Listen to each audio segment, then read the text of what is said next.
Jerry Miller, thank you kindly for joining us on a Tuesday afternoon in downtown Charlottesville, where there is a lot of moving parts and a lot of things changing in the heartbeat of a 300,000 person region. There's no question whether you want to admit this or not. I'm going to be very frank to you, the viewer and listener.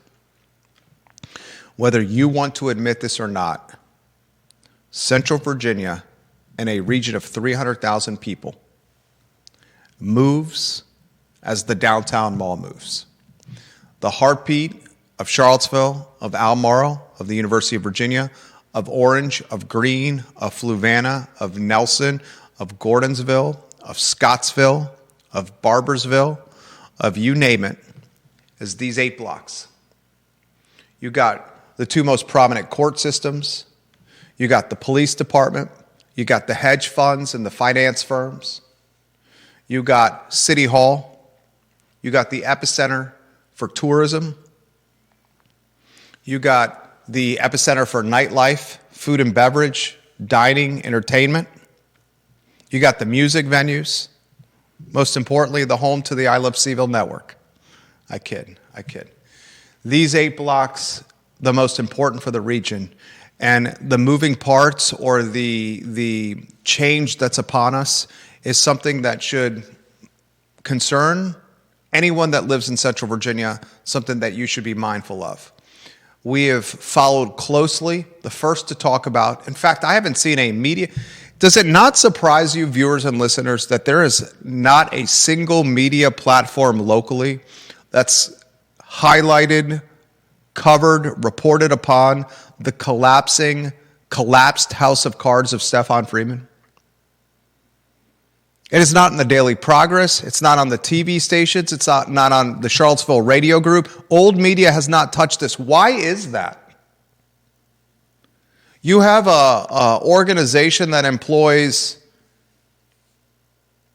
countless individuals in food and beverage. What did we say it was? 7 vacant storefronts and 8 businesses? And no one's touched on this except for the I Love CVille Network. Our sources are indicating, these are 2 sources. I would love to hear it from the horse's mouth. Stefan Friedman, you yourself. What is happening with Vitae Spirits and Omakase, the sushi joint within Vitae Spirits? Our sources indicate in a message from someone close to the operation that I'm reading verbatim from a direct message that I received yesterday at 3:10 p.m. that Omakase is halting business immediately, and it appears that everyone has been laid off. I want clear communication from someone willing to associate their name with this. Please, we're the water cooler of content and conversation. The community deserves to know. We have a statement we'll relay to you, breaking news on the I Love CVille Network from Travis Wilburn. Travis Wilburn is the serial entrepreneur that focuses on tourism and short-term rentals and hospitality. He's an evangelist. He's a successful entrepreneur. He's an asset to the community. I hope Travis Wilburn hears this. He's issued a statement to the I Love CVille Network on how it applies to Old Metropolitan Hall, the event space in a building owned by Woodard Properties, Keith and Anthony Woodard. He sold Old Metropolitan Hall in a seller finance deal to Stefan Friedman. Travis Wilburn is now taking over that business because he does not want a vacancy in downtown Charlottesville, yet another one. So he will assume the business again and continue operation of Old Metropolitan Hall as he pursues a new partner and potentially a second sale of Old Met to someone that would like to be in this line of work. We're going to unpack that statement today. We'll also talk Laura Fonner's statement. She issued that yesterday on social media. Laura Fonner was the poster child, the poster woman, the face of the Hunter Smith collapsed house of cards. She had an interview here on the I Love CVille Network during the Hunter Smith soap opera that unfortunately quicksand her restaurant Siren, which is now Vision Barbecue, the former Shabine location at Vinegar Hill. Laura Fonner poured money, blood, sweat, and tears, years of her life, pain, love, and lost it all because of Hunter Smith's financial malpractice. She issues a statement yesterday on the nostalgia, the deja vu, the similarities, the comparisons of Hunter Smith and Stefan Friedman. I will relay that statement to you, the viewer and listener on the program today. We're going to discuss on the show as well the bottom of the ninth inning, last-minute deal that was brokered between the Charlottesville Education Association, that's a union of teachers, and the Charlottesville City School Board and Charlottesville Superintendent Dr. Royale Gurley. This deal literally materialized minutes prior to yesterday's 5 p.m. public meeting with school board and city councilors where the teacher union was encouraging anyone that would listen and who could attend to protest the school board and city council joint session at Walker Elementary yesterday. Because the deal was brokered, the teacher union called off the proverbial dogs, and there was peace and a copacetic meeting yesterday between counselors and school board members. I'm glad a deal was brokered. The support staff that work within Charlottesville Public Schools are extremely underpaid. They cannot afford to live in Charlottesville. They cannot afford to live in Albemarle County. They're commuting significant distances to work jobs that are very low paying. They have a secured now a 10.5% raise for 3 consecutive years, 10.5% year 1, 10.5% year 2, 10.5% year 3. These are compound raises. Significant raise here. Still not enough money. Regardless, I ask this question. The teacher union, can it ever trust the Charlottesville school board members ever again? The teacher union, the support staff, can it ever trust Dr. Royale Gurley, the superintendent, ever again? What the school board and the superintendent did to support staff and the teacher union at Charlottesville Public Schools was without question throwing the support staff and the teachers under the bus, issuing a statement this past Friday that went viral in Central Virginia that basically put every single iota or ounce of blame on teachers and support staff for a missed deadline, which resulted at the time, this past Friday, in support staff not getting a 10.5% raise, instead getting a 3% raise. Gurley and the school board literally threw the teachers under the bus. How can the teachers ever trust the school board or Dr. Royale Gurley ever again? We'll have that topic on today's show. I want to talk about the Charlottesville High School protests yesterday.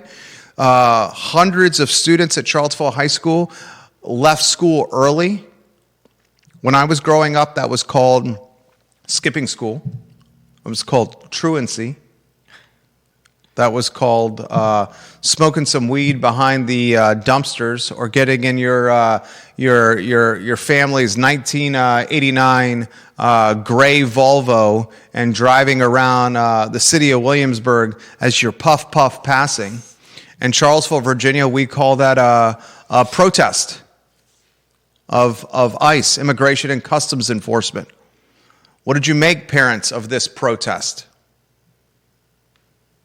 Ginny Who has some questions that I'm going to relay live on air on this protest that shut down some of downtown yesterday. There was police everywhere.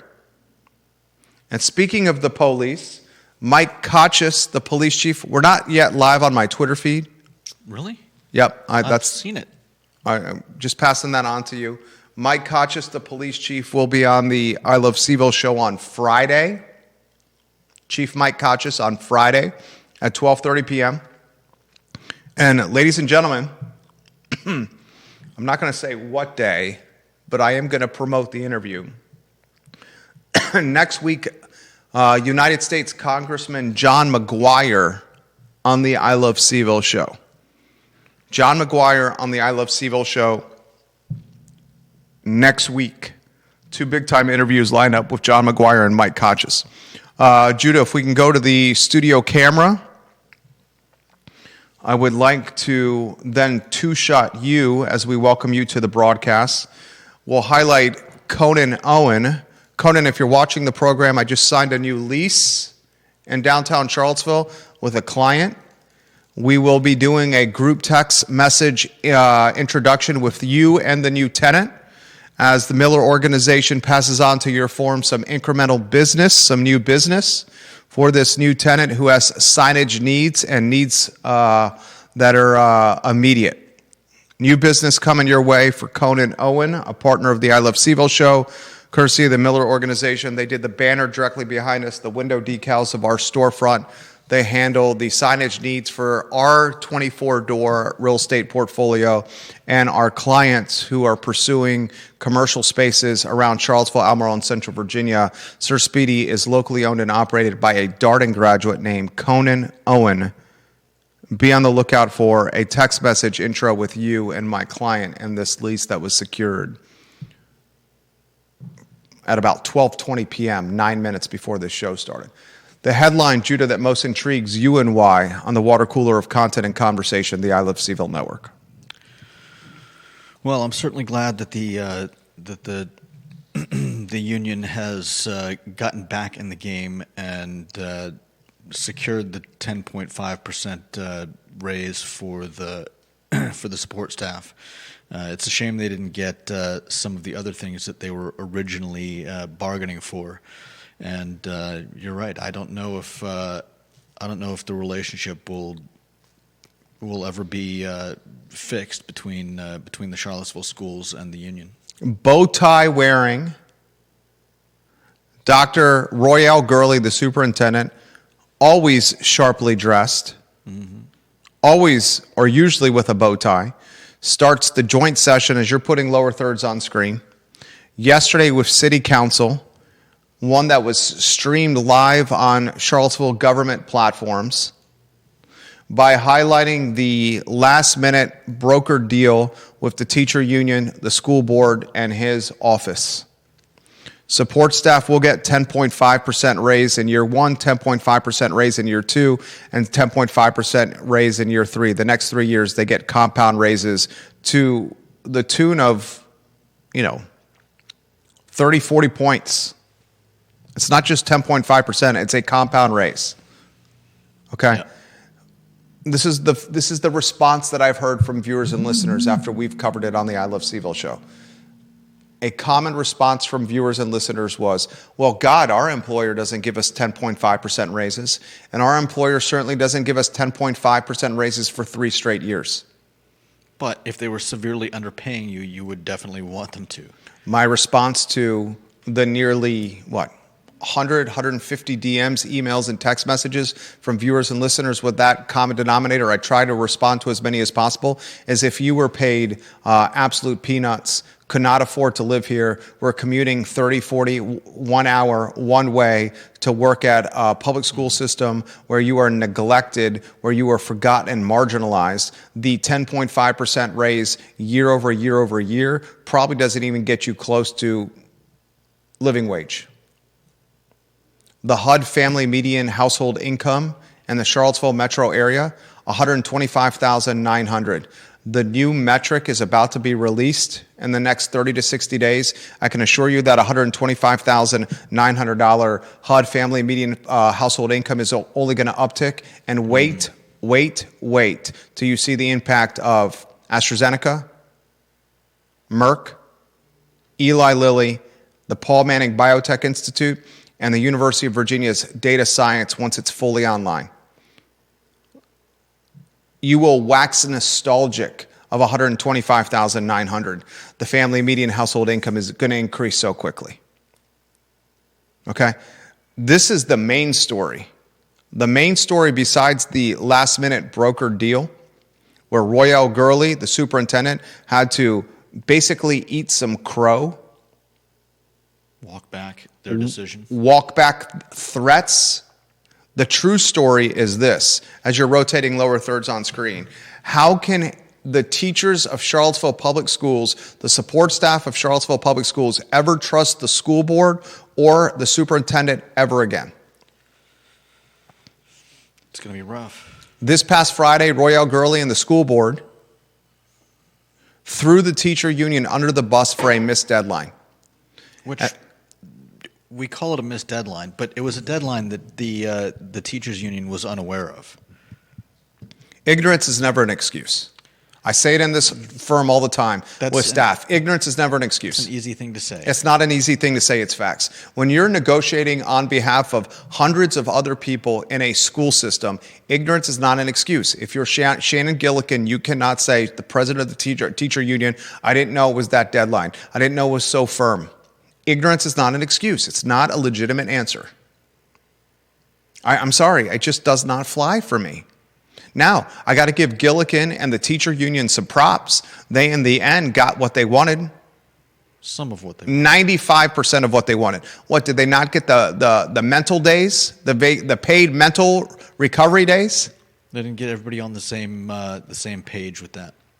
What business in the world offers employees time off paid for mental recovery? That's called effing vacation. Now you're being... No, what? Being frank and realistic and straightforward? Or you think or what would you call it? I don't mean to be argumentative. You're in a lot of ways my metronome for consistency and morality. You're a very good person. The people love you on this program. So I think the sticking point here is that whether they're mental days, whatever it is, they wanted everybody on the same page. Some of the staff already have that as, call it a benefit, call it a perk, benefit, absolutely. Whatever you want. Yeah. But it's part of the deal, and not all of the staff have that same deal. Can I play devil's advocate with you? Yeah. May I please? I expect you to. May I please? You've worked at this firm for going on 16 years. If you had the identical perks and benefits of someone that's worked at this firm for 1 year, would that piss you off? If you, who's worked at this firm for 16 years, has the same compensation, benefits, and perks as someone that was least credentialed or not as educated degree-wise or experience-wise or resume-wise, wouldn't that give you some sour grapes? Life is not fair or equitable. I'm tired of the teacher union saying the teacher's aide or the janitorial staff or the cafeteria worker should have the same compensatory benefits and perks and pomp and circumstance as a 25-year teacher with a master's degree from the University of Virginia. Life does not work that way. Some of the stuff the teacher union was negotiating, I love it. Reach for the stars, and if you don't get the stars, you're settling for the moon. My parents used to say that to me all the time, whatever the effing saying was. Okay? Basically, it says, go for as much as possible. The teacher union was literally trying to get janitorial workers and cafeteria workers and support staff mental health recovery paid days that did not fall under federal holidays or vacation days. I would challenge any viewer and listener that's watching this program to give me an example in the for-profit world where staffers are giving mental health recovery days paid on top of their vacation time and federal holidays, which we know schools have the most federal holidays and vacation time, certainly federal holidays of any. The story that needs to be covered by legacy media that's watching the program, print, radio, and television, is the fractured relationship with Dr. Gurley and the school board. There is not a school system in Central Virginia where the relationship with rank and file and C-suite is more damaged or concerned than this. Not even Superintendent Dr. Matthew Haas and rank and file within Albemarle County Public Schools have a damaged relationship like this. Mm-hmm. Dr. Gurley is a fiasco or two away from literally losing rank and file. It's synonymous to Dr. Rachel Brackney when she was the police chief at the Charlottesville Police Department, when she had a vacancy rate of more than 25%. She was legitimately hiring men and women within the police force of Charlottesville, and the men and women that she hired were quitting her. Gurley's on that cusp. No doubt. In this public school system. And I would hope that the school board and or Gurley issue a statement of how this relationship can be repaired or recovered and they can move forward. I would hope, and time will tell. As someone who works in consultation, my advice to the school board and Superintendent Royale Gurley is to issue a statement that shows a plan of attack of how you're going to repair this damaged relationship with the meat and potatoes of your school division, the teachers, and their support staff. Anything I'm missing on that? Anything you want to add, my friend? And I don't want to interrupt. Your opinion's valued. I'd love to hear anything that you want to add to that topic. I don't think I have anything more to add. Viewers and listeners, what are we missing? Bill McChesney is watching the program. His photo on screen. I've seen various support staff interact with students in very positive ways.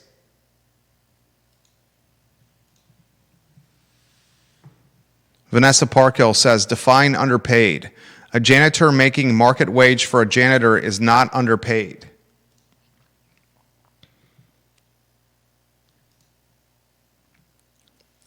A janitor that is vastly underpaid to a janitor in the private sector, that's a benchmark. If the public schools, if a janitor that works at Charlottesville Public Schools is significantly underpaid versus a janitor that works in a commercial building, other line of work, that right there is a benchmark that I find viable. I don't think someone that's a janitor should be paid at compensatory levels of an architect or an engineer or a CPA or a financier. It's a different line of work. But the public school system janitor should be in the same conversation with compensation as other janitors in Charlottesville and Albemarle and Central Virginia. Because if you don't do that, then the Charlottesville public school system will not have janitors, or the staff that does fill those positions will be the dregs of janitorial. Next topic on the program, what is it, Judah Wickower? Next, we have the CVille Walkout. Ginny Hu asked these questions. She's a smart lady, Ginny Hu. Smart lady, Ginny Hu. First, I'll get to Deep Throat. Deep Throat's comments. Put Deep Throat's photo on screen, number one in the family. Deep Throat says this: I don't want everyone to miss forest for the trees here. I believe that frontline staff in Charlottesville City Schools are not paid as well as they should be. And it is weird that salary scales in Charlottesville City Schools are sort of middle of the pack in Virginia, but CVille has the third or fourth highest per pupil spending in the state and the highest all-in per pupil. So I think it is not at all inconsistent to say I support paying staff better, and at the same time, why is the budget so damn high? Great comments. Tie it to Albemarle County Public Schools. Why are we spending so much per pupil for Albemarle County Public Schools? One of the highest spends per pupils in the Commonwealth of Virginia, Albemarle County Public Schools. Charlottesville's there as well. And why is performance struggling and going in the wrong direction? Right. How are we spending all this money, one of the highest in the Commonwealth, but performance is deteriorating? Where's the disconnect? Mm-hmm. The next topic is the walkout. Downtown Charlottesville was interrupted yesterday by hundreds of Charlottesville high school students skipping, protest. Okay, what is the difference between protesting and skipping? What is the difference between protesting and activism and truancy? Everyone's doing it. Seriously, viewers and listeners, how fine is the line of protesting and activism versus truancy and skipping? I'm downtown yesterday, early afternoon, and I'm like, there's teenagers everywhere. Some of them are holding signs. They appear to be saying something, but really they're just chilling and hanging out. You know what was wild to me yesterday is Tommy Perriello, the Democratic candidate for the 5th District. Mm-hmm. Tom Perriello, one-time Congressman Tom Perriello. was out there with the teenagers, like slapping them on the back, giving them fist bumps, high fives, championing their truancy, their protesting and their activism. Tom Perriello. Literally. There were adults walking around with the kids who were skipping and protesting and activating, as opposed to saying, what are you doing here? It's AP history time. Soka towing and geometry. Go get the erasers and run the shuttle run, damn it. Don't you have some pull-ups to do for presidential fitness? Questions that Ginny has that I think are very viable. Her photo on screen. Did parents know their children left school grounds? Were adults there for safety of minors? Is it truancy if you leave school property without permission? Why not peacefully assemble after school hours to voice your opinion? How much did this cost taxpayers? I know the Charlottesville Police Department responded and engaged because of the protest. Yeah. They asked people to be careful driving around town. There were police officers all over downtown engaged in policing this activism protesting.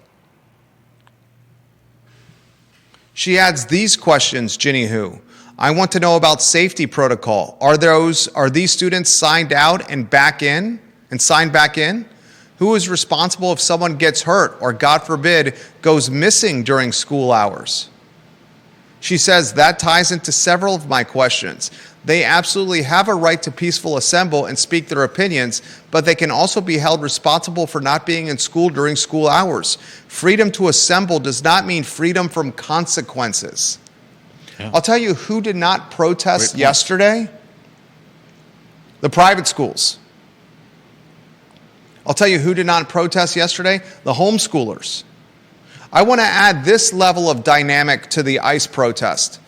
They missed half a day of school on the heels of missing 8 or 10 days of school with snowpocalypse, which was on the heels of winter break. Mm-hmm. Since winter and Christmas break, Charlottesville public school students, how much school have they actually been to? Snowpocalypse and 2-hour delays. And now, heading to the Max to drink a milkshake with Kelly Kapowski and Zach Morris and A.C. Slater and Jesse Spano and Lisa Turtle and dancing to the jukebox. Mm. What's the Max in this scenario in downtown Charlottesville? Is that Chaps? Is that Citizen Burger Bar? Is that a steakhouse burger at Citizen Burger Bar? And a milkshake? You know what the Max is in this scenario, the Saved by the Bell reference? Is it Timberlake's drugstore, going to the back and having a chocolate malt by the fireplace and a grilled cheese? They don't have any live music, though. They can't do the spraying, the dance that Lisa Turtle did when she hurt her ankle in conjunction with A.C. Slater, abnormally cruel, absolutely charming Albert Clifford A.C. Slater. Alrighty then. What's the Max in downtown Charlottesville for kids? It was the place, the Greasy Spoon over there next to Barracks Road. Cookout. You go to Cookout on a Thursday night or a Friday night or a Saturday night, you just walk by there and you breathe and you're high as a kite. Goodness gracious. Our colleague owns the car wash next door. Some of the stuff that he's seen on video from the Cookout parking lot, it's enough to create a talk show, a documentary from. Parents, how do you feel about seeing, this is what I would have loved to have been a fly on the wall. A public school parent, mom or dad, that just happened to be watching the news yesterday and saw their son or daughter in the middle of the school day walking around town protesting ICE. It was all white kids from what I could tell.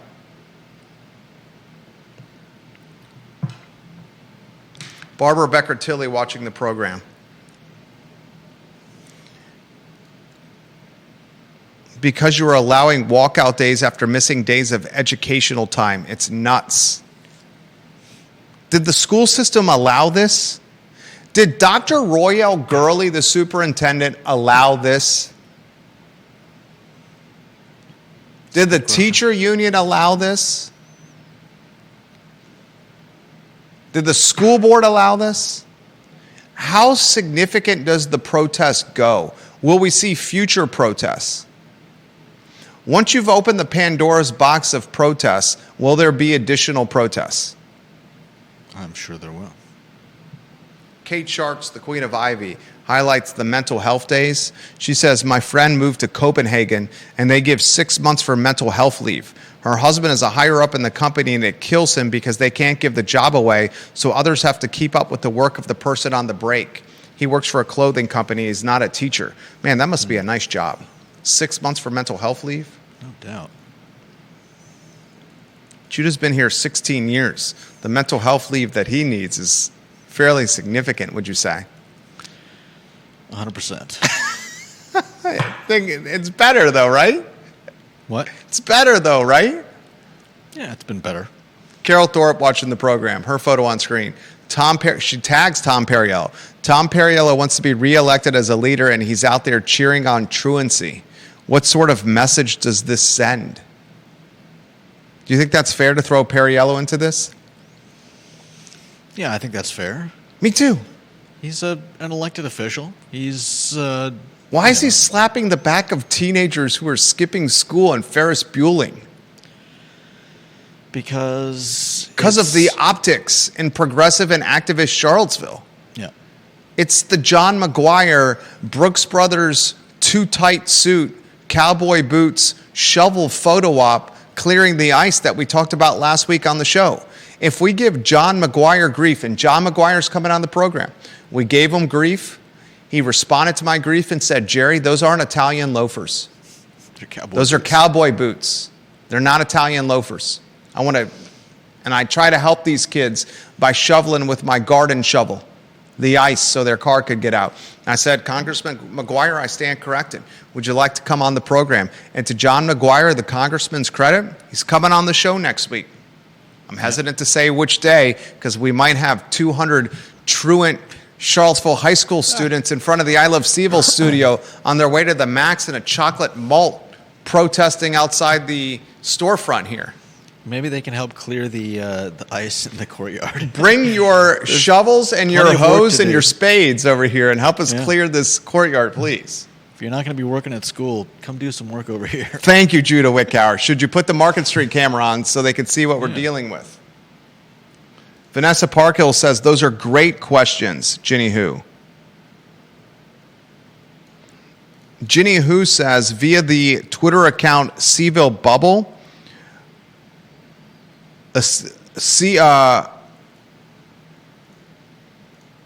CBS 19 interviewed one of those students at Charlottesville High School, and the student's principal supports them in their activism and protest of leaving school during the school day.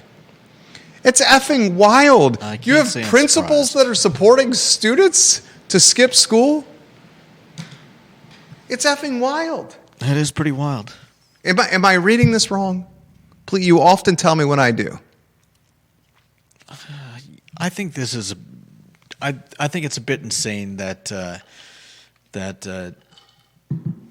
this is getting support from teachers and staff, and you're right. And Ginny is right. What happens if somebody is what happens if somebody's hit by a car? What happens if somebody doesn't show up at home when they should be showing up at home, and come to find their parents find out that their kid left the school to protest ICE, and staff didn't have any problem with that? I mean, that's a lawsuit waiting to happen. Good Lord. Lauren and Ivy watching the program. Radio Neil, Vicky Musselman watching the program. Literally print and radio and television watching the program. Tom Perriello. You're welcome, Tom Perriello, to come on the program anytime you want. John McGuire's coming on the show next week. Mike Hodges on Friday. Travis Hackworth is watching in Danville. Everyone should have a basic benefit package and additional benefits such as paid time off, tiered based on years of service. That's how it works. Mental health days are typically thrown under the umbrella of PTO or FTO, which a person accrues, not in addition to. Travis Hackworth is a man of common sense. All right, we got a boatload of the food and beverage community watching the show right now. As we should. Why are we the only media platform that's covering the Stefan Friedman collapse? No. Can you help me understand this? There's a man that has 7 Charlottesville storefronts. Let's see if I can rattle them off, okay? Help me. Mm-hmm. I'm going to go geographical territory, by geographical territory. Little John's. I want to know if he has the lease on the old Michael's Bistro spot above Little John's. I'm not going to include Michael's Bistro on this list, but my instinct suggests that he has the Michael's Bistro lease as well. I don't know that for certain. So I'm only going to call Little John's. You write this down for me, okay? All right. Little John's. Let's go downtown. Bonnie and Reed. Mm-hmm. Old Metropolitan Hall. Do we have the right lower third on screen? Not yet. Can we put the Stefan Friedman lower third on screen? What would be the lower third that you have on screen there? Still the ice. All right.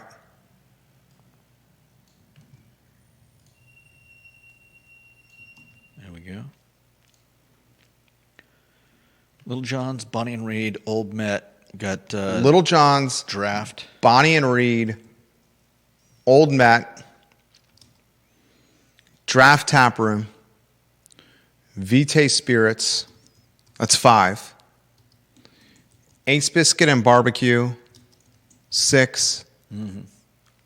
Wine Guild, from what I can tell, Wine Guild, 7. And then the sushi joint that's in Vitae? In Vitae Spirits. Omakase. So you're talking 7 storefronts and 8 businesses. Yeah. How is no one talking about this legacy old media-wise? This is like the UVA health system thing again. You can't bury your head in the sand, old media, legacy media, or all you're going to become is old media and legacy media and nothing else. That's why no one's watching and listening to you. Travis Wilburn issues a statement to the I Love CVille Network. This should be reported. Put the Travis Wilburn lower third on screen. He says, Stay Charlottesville, which is Travis's company. Stay Charlottesville sold Old Metropolitan Hall to a new operator with a shared vision of strengthening hospitality services that contribute to a vibrant downtown Charlottesville. From the outset, it was understood that Old Metropolitan Hall and the restaurant at 111 East Main Street, formerly Brasserie Saison. What a stupid name. BS. Brasserie Saison. Brasserie Saison? Brasserie Saison. What a stupid name. Formerly Brasserie Saison and now Bonnie and Reed would collaborate to efficiently and cost-effectively serve guests and events at Old Met. That commitment to high-quality service and to health of the downtown mall remains unchanged. Following recent announcements regarding the operator, including reports of other ventures that did not move forward as planned, Stay Charlottesville has assumed full operational control of Old Metropolitan Hall effective immediately. This temporary transition ensures uninterrupted operations with no impact on scheduled events, weddings, or guest experiences. All existing bookings, services, and vendor partnerships will continue exactly as planned. Woodard Properties, the building owner, is fully supportive of this transition and is working closely with Stay Charlottesville to ensure stability and continuity. Guests, couples, and event partners can expect the same professionalism, hospitality, and operational excellence that have long defined Old Metropolitan Hall. As a Charlottesville-based hospitality group operating since 2010, Stay Charlottesville remains deeply committed to the long-term vitality of the downtown mall. During this transition period, Stay Charlottesville will actively seek a strong, community-minded owner-operator who is the best long-term fit for both Old Metropolitan Hall and downtown Charlottesville. Our goal is to safeguard the venue, support downtown businesses, and ensure continuity while identifying the right partner to carry Old Met forward. We look forward to continuing to serve guests and contributing to a thriving, welcoming, and resilient downtown. That's Travis Wilburn in an exclusive statement that he sent to the I Love CVille Network at exactly 11:05 a.m. today via text message. That statement got my wheels turning. You know what my wheels turned in what direction? Here's the direction they turned. Did Stefan Friedman in Old Metropolitan Hall, which is an event space, did they book events that are upcoming in the future, take security deposit money from those booked events, knowing that they couldn't, knowing that the business would not stay in operation? If so, that's fraud. Yeah. Stefan Friedman, you watch and listen to the show. I'm going to pepper the trail with this. We have Commonwealth's attorneys that watch and listen to the show, police that watch and listen to the show, legacy media watching and listening to the show. Was money taken from events, booked gigs at Old Metropolitan Hall that included security deposit or upfront money, as all these events do? And then the towel was thrown, the locks were changed because they were so far behind on the rent, and evictions were issued. And he's basically like, hey, peace, I'm out. Sayonara, sucker. As my 3-year-old would say, sayonara, sucker, as he runs out of the living room, his you-know-what slapping against his legs as he sprints to his room to try to avoid bedtime. That's our 3-year-old every single night as we're going through potty training. We're trying to potty train a 3-year-old terrorist right now. And the only reason he's pooping and peeing in the potty is because he gets a Hershey kiss every time. You've never seen a kid pee in the potty more than this 3-year-old, who literally dribbles 3 or 4 driblets, pinches, walks away, comes back 5 minutes later, does the same thing at the little kiddie potty that's on the carpet floor in our living room, says, give me a Hershey kiss, gets a Hershey kiss, comes back 2 minutes later, does the same thing again, gets a Hershey kiss, then he gets the sugar high and the sugar rush, and he's even more of a terrorist. My wife and I are at our wit's end. Stefan Friedman is pulling a 3-year-old, sayonara, sucker, but instead of being adorable and cute, he's on the cusp of perhaps criminality. Did he take deposit money from folks that booked events in 2026? Because Travis's statement suggests this. State Charlottesville has assumed full operational control of Old Metropolitan Hall effective immediately.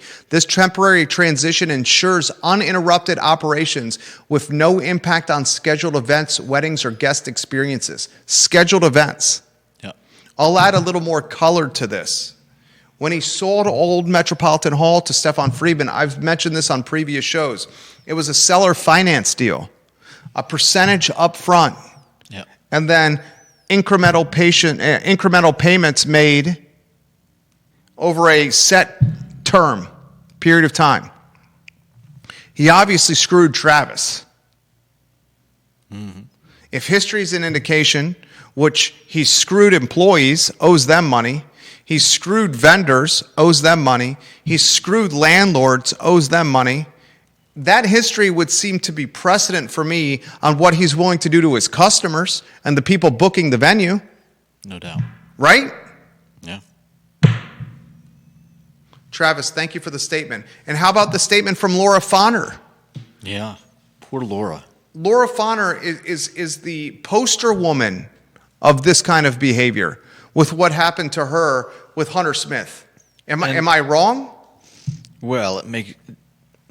Hunter Smith... Saying she's the poster woman makes it sound like she was in charge of something that happened. Okay, then what should I suggest? How would I phrase it other? Laura Fonner took it where the sun don't shine from Hunter Smith. Yeah. Am I right? I think so. Okay. She had her first restaurant. Mm-hmm. Now, if you remember, Laura Fonner, who I have tremendous respect for, badass chef.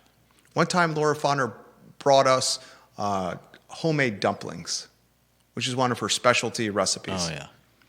And we Judah and I and Lauren and and the team were eating Laura Fonner dumplings.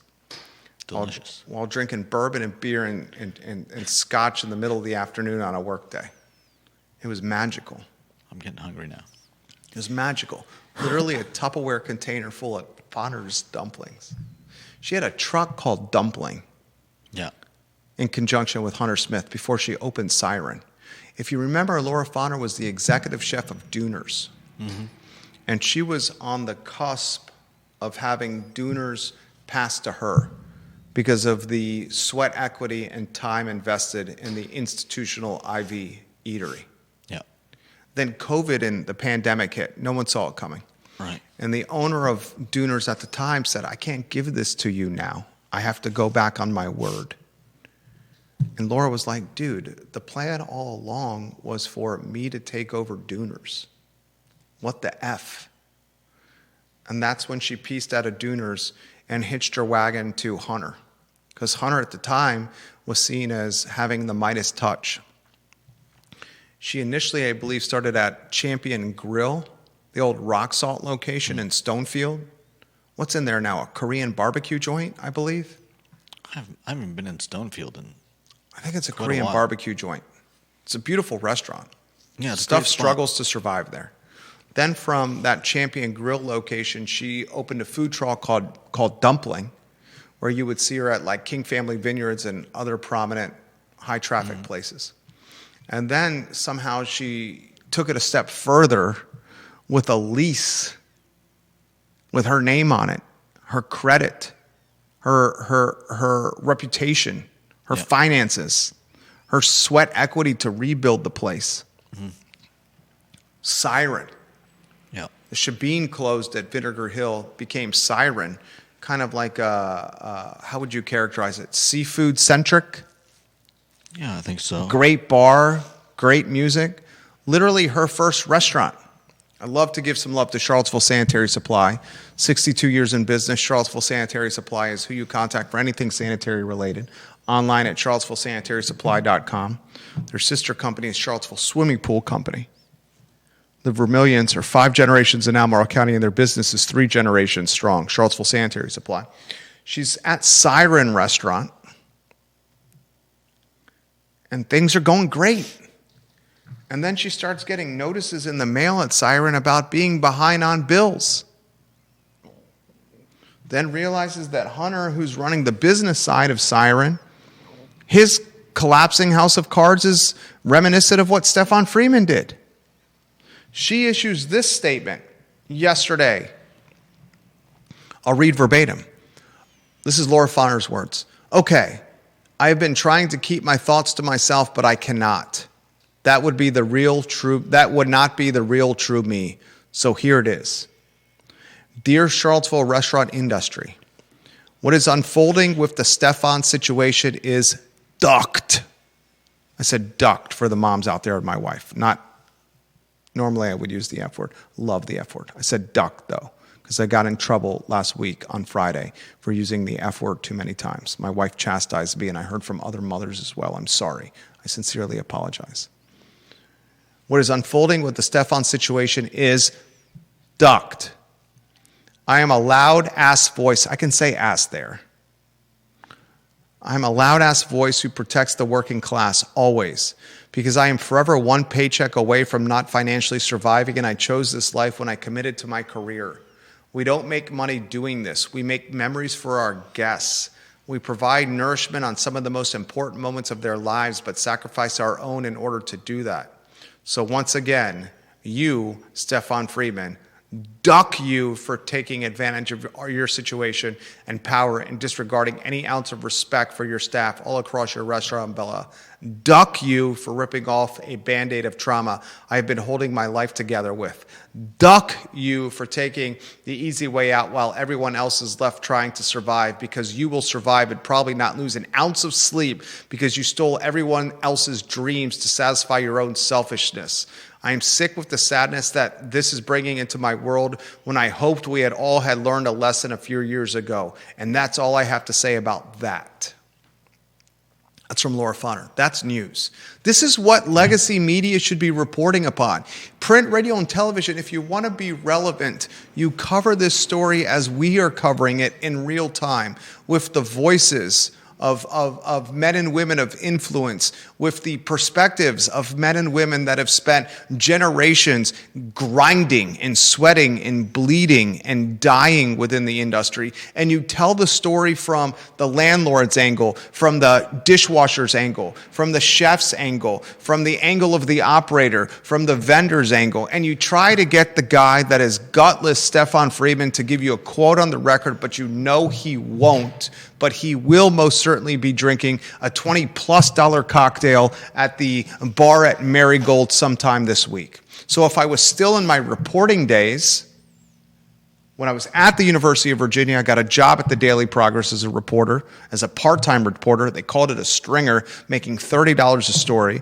I finished my career at the Daily Progress as one of the youngest editors in the history of the newspaper, multiple Virginia Press Awards, and parlayed that into syndicated radio 6 days a week and 2 television shows that bared our name. If I was still in that line of work, I would be camped out at Marigold, drinking a beer at the bar until I saw Stefan Friedman walk in, and I would ask him on the record what was happening. He would probably cuss me out or give me no comment, but that is a story. If the man says no comment or F you MFer, or maybe he just happens to open up that day, that's called reporting. Yep. That's reporting. That's what they're supposed to do. They're not doing it. It's to the benefit of the I Love CVille Network. I'll be straightforward.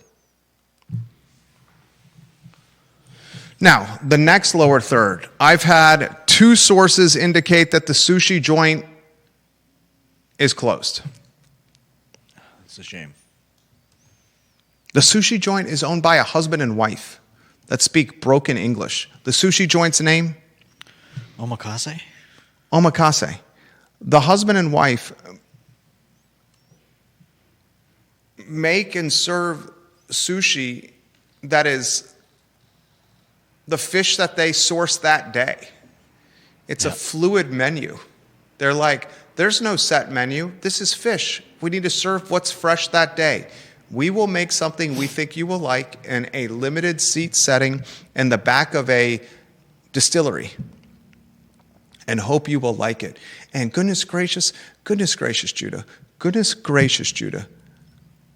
we liked it. Yeah. We kept those half a dozen to a dozen seats full. And we saw a immigrant. We saw an entrepreneur. We saw a hardworking husband and wife pursue one of the most special of dreams possible, and that's the American dream. And we saw them source the fish and cut the fish and prepare the fish and serve it in the most beautiful and special and time-consuming fashion. And we knew that they were making peanuts for money, but they were pursuing a dream of owning a business in America. This is the lowest of the low. If this brand, in this business, falls on the sword of financial malpractice or negligence, if not criminality. Yeah. A husband and wife on the back end of their time on earth in a pursuit of the American dream fall victim to the collateral damage of greed and self-centeredness, of disregard, of the type of nauseating behavior that you hope to see and read or watch in documentaries on Netflix and never, ever, ever, ever, ever experience on the cobblestone streets of downtown Charlottesville.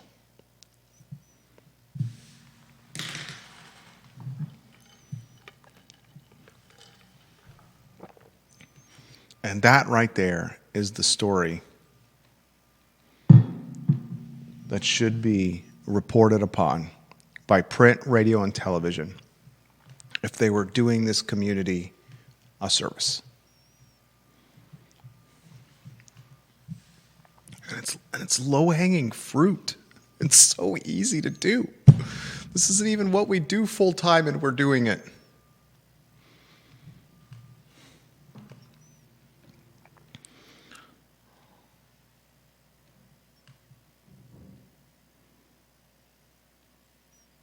And as someone,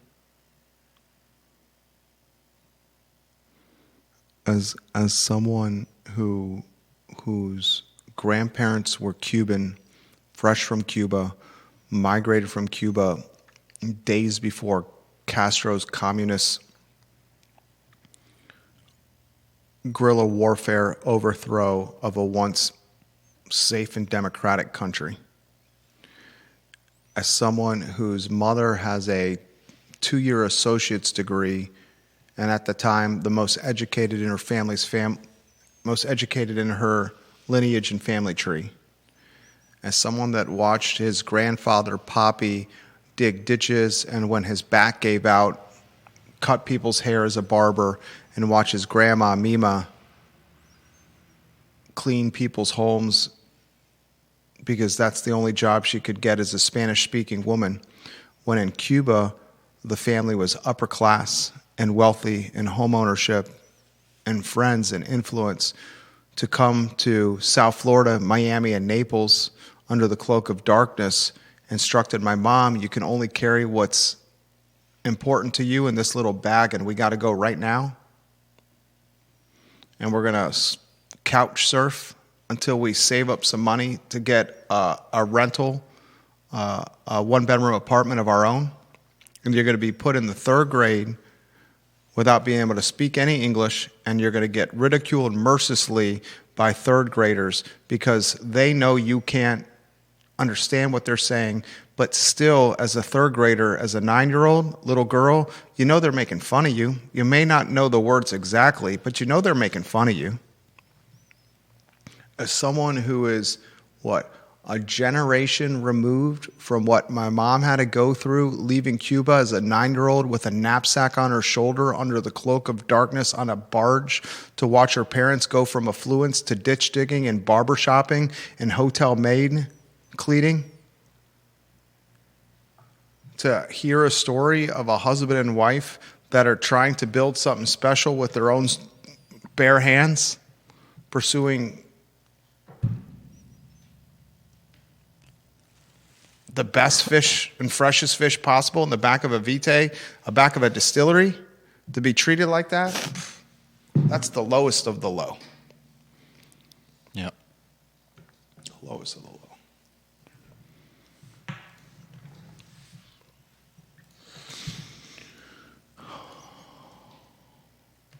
That's the lowest of the low. The lowest of the low. And he should be heckled at Marigold when he's drinking his $24 cocktail. Do that, people that go there. Google his photo. Daily Progress did a story on him. Highlight partner, Stanley Martin Homes. Stanley Martin Homes is dedicated to building homes that cater to each person's unique needs and lifestyles. Stanley Martin Homes is a trusted partner in this home building and development experience. High-quality, single-family homes, townhomes, condominiums, designed and constructed with innovative techniques that ensure exceptional efficiency and aesthetic appeal. Stanley Martin Homes. Trusted. I want to finish the program with the 3 most important minutes of news for you, the viewer and listener, today. Let us know when we're ready to rock and roll on that. We're good to go. My name is Jerry Miller, and it's Tuesday, February 10th, and these are the 3 most important minutes of news for you in Charlottesville, Albemarle County, and across the Commonwealth of Virginia. The Charlottesville Education Association, aka the Teacher Union, brokered a last-minute deal yesterday with the Charlottesville School Board and the Charlottesville Superintendent's Office. This last-minute brokered deal secures a 10.5% raise for 3 consecutive years for support staff within the Charlottesville Public Schools system. I give props and praise to all parties involved for them to see the forest through the trees that support staff and teachers are underpaid and they deserve more money. They deserve all the money and accolades teachers and support staff possible because they are heroes. The significance of this story, however, is the brokered and fractured relationship between the school board, the superintendent's office, and the teacher union. This past Friday, the superintendent and the school board threw the teacher union under the bus and said it was their leadership negligence that cost the support staff this raise. The teacher union said, "What are you talking about?" And they saved the deal, but the trust, I assure you, has been eroded and is diminished. I want to highlight on a different story the Charlottesville high school protest that transpired during the school day yesterday.